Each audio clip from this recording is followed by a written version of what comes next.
Здраво и добро дојдовте уште едно видео, каде што ова видео ќе збориме за колигативни својства на растворите. И да започнеме. Да речеме дека имаме еден сад, една чаша, каде што имаме некоја си супстанца, каде што оваа супстанца ќе биде растворувачот и тој си има некакви си својства. Така, има некакви својства тој растворувач кој да е таа супстанца. И да речеме дека ставаме некоја си друга супстанца која сакаме да раствориме внатре тој растворувач и ја ставаме. Така и сега ќе се раствори таа. И сега тоа што ќе го добиеме, всушност добиваме раствор. Така, значи сега сме добиле некаков си раствор. Сега, овој раствор ќе има различни својства, значи нема да бидат исти, него ќе бидат различни својства помеѓу растворувачот кој бил на почеток. Така, значи сме имале некој растворувач кој имал одредени својства, например, одредена температура на вриење, температура на топење, односно температура, не знам, на мрзнење или што и да е, некој си даден парен притисок, одредена густина, различни параметри, така. Значи различни физички и хемиски параметри имал тој растворувач. И сега од кога сме ставиле оваа супстанца, од кога сме направиле раствор, растворувачот, односно растворот ги нема истите својства. Значи дел од својствата за кои ќе збориме се наречени колигативни својства, кои всушност не зависат од супстанцата која сме ја ставиле во растворувачот, значи не зависат од ова протокалово. Не. Значи не зависат од видот на супстанцата која сме ја ставиле, но зависат од бројот на честички на кои ќе се разложи. Например, да речеме дека оваа супстанца е например NaCl. NaCl се распаѓа на два иона, така, значи на натриум и на хлор.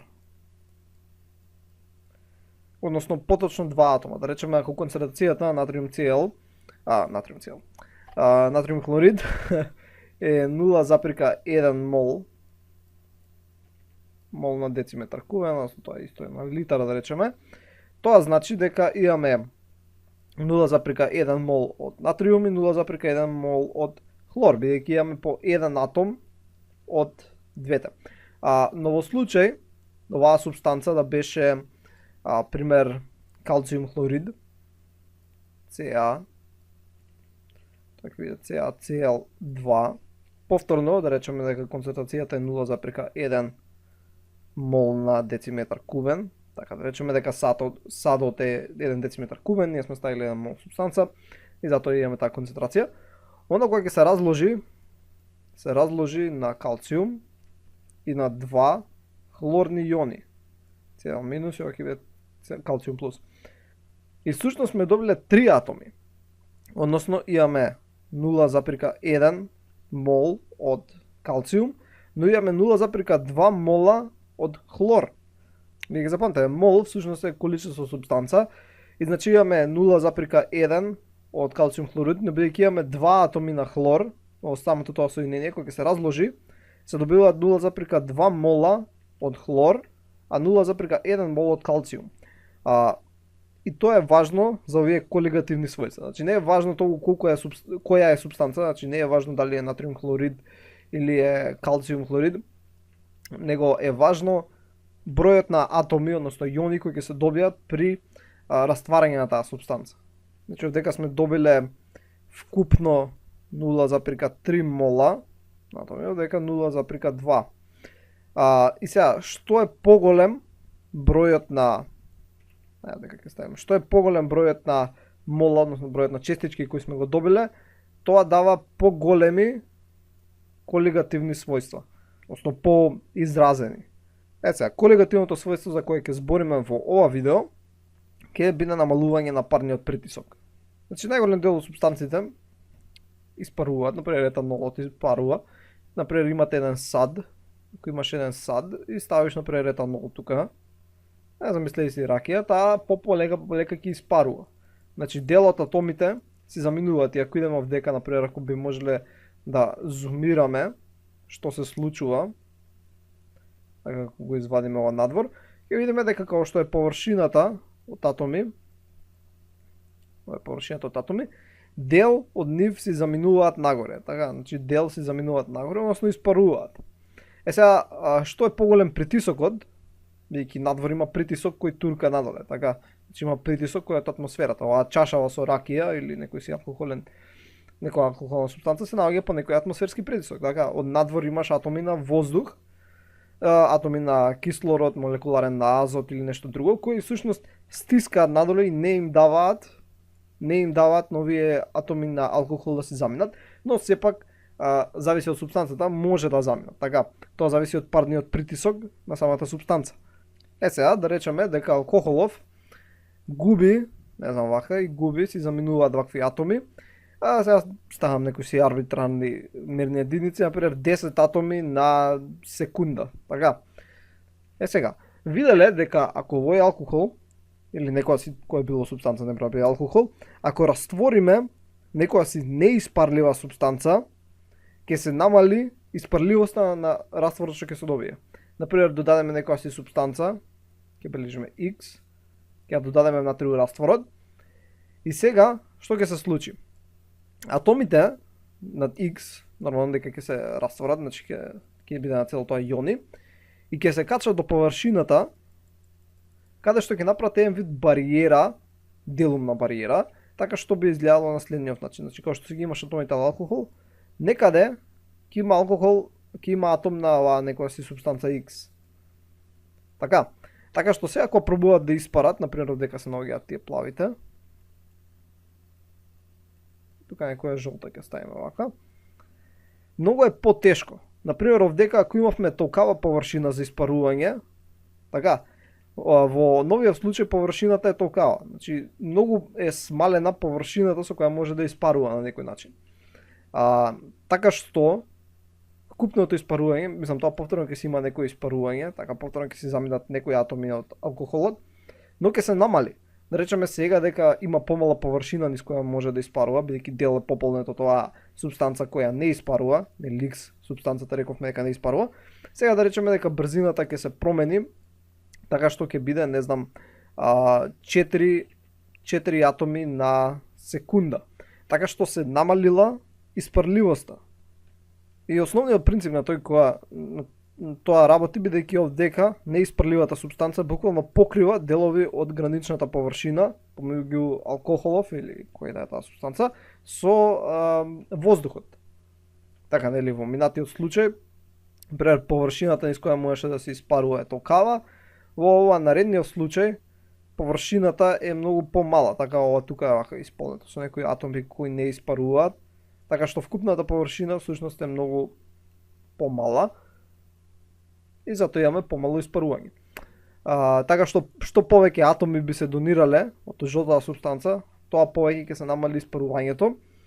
И овдека имаме еден Раулов закон, каде што парниот притисок на растворувачот, значи во овој случај растворувачот беше алкохолот, така сината субстанца, значи парниот притисок на растворувачот, PB ќе обележиме, е еднакво на парниот притисок на растворувачот кога е као чиста субстанца, бидејќи овдека всушност разгледуваме колку е парниот притисок на растворувачот кога се наоѓа во раствор. Значи оваа формула е за колку е парниот притисок на сината субстанца, нели алкохолот што рековме дека е, додека се наоѓа во раствор со жолтата субстанца. Така тука имаме и жолта и сина субстанца. Значи парниот притисок на алкохолот ќе биде еднаков на парниот притисок на чист алкохол по XB, што стои за количествениот удел на растворувачот во растворот, кој се секогаш ќе биде помалу од 1. Така, ако е 1, тоа значи дека нема раствор. Ако е 1, значи ова ако е 1, тоа значи дека 100% од ова е алкохол, нема раствор, така една субстанца ќе биде, така ова секогаш ќе биде помало од 1. Значи XB секогаш ќе биде помало од 1, бидејќи иначе ќе беше чиста субстанца, нормално дека ќе биде помало од 1. Сега, бидејќи знаеме дека количествениот удел на растворувачот во растворот секогаш ќе биде помало од 1, бидејќи 1 е за чиста субстанца, тоа значи дека секогаш парниот притисок на растворувачот ќе биде помал кога се наоѓа во раствор. Сега, овој исказ, значи оваа формула можеме да запишеме на друг начин. Каде што ќе биде полесно за пресметување, значи PB е еднакво на PB0, кој е чист, по XB. Сега xb, нели реков дека е помало од 1, ама всушност xb, че ова ќе запишеме на страна, xb плюс xa, каде што xa е молскиот удел на супстанца која сме раствориле. Така, тоа заедно е 1. Така, затоа xb не може да биде 1, бидејќи има xa, има некоја си растворена супстанца. Односно, xb од ова произлегува дека xb е еднакво на 1 минус xa. Сега ова можеме да го замениме за xb, така што ќе запишеме дека pb е еднакво на p0 по минус 1 минус xa. И сега ако помножиме, ќе биде pb еднакво pb по 1, тоа е pb 0, pb по минус xa, тоа е минус pb 0 xa. Нели, само помноживме ова по ова и ова по ова. Сега има еден, например, математика, некој што може да си домисли како 10 минус 7, дека 3 е еднакво на тоа. Сега, ако сакаме да го најдеме 7, тоа можеме да го запишеме како 10 минус 3. Така што тоа, за да го запишеме како 10 минус 3, всушност ќе го запишеме дека pb 0, pb 0 минус pb е еднакво на pb 0xa, што ова е всушност делта. Така што од ова произлегува дека делта p е приближно еднакво на pb 0 по xa. Односно промената на парниот притисок и ова е значи константа за растворувачот, зависи од количествениот удел на растворената супстанца, бидејќи xa беше количествен удел на растворена супстанца, xb беше количествен удел на самиот растворувач. Значи ова го потврдува тоа, нели, што го рековме, дека важен е само колку молекули додаваме. Така, овде како зборевме, што е поголем бројот на молекули, односно што е поголем количествениот удел, бидејќи количество е број на молекули. Така, со моли меревме количество на материја, толку се поголеми колигативните својства. Односно, што е поголем количествениот удел на растворената супстанца, толку поголема е промената, односно намалувањето на парниот притисок.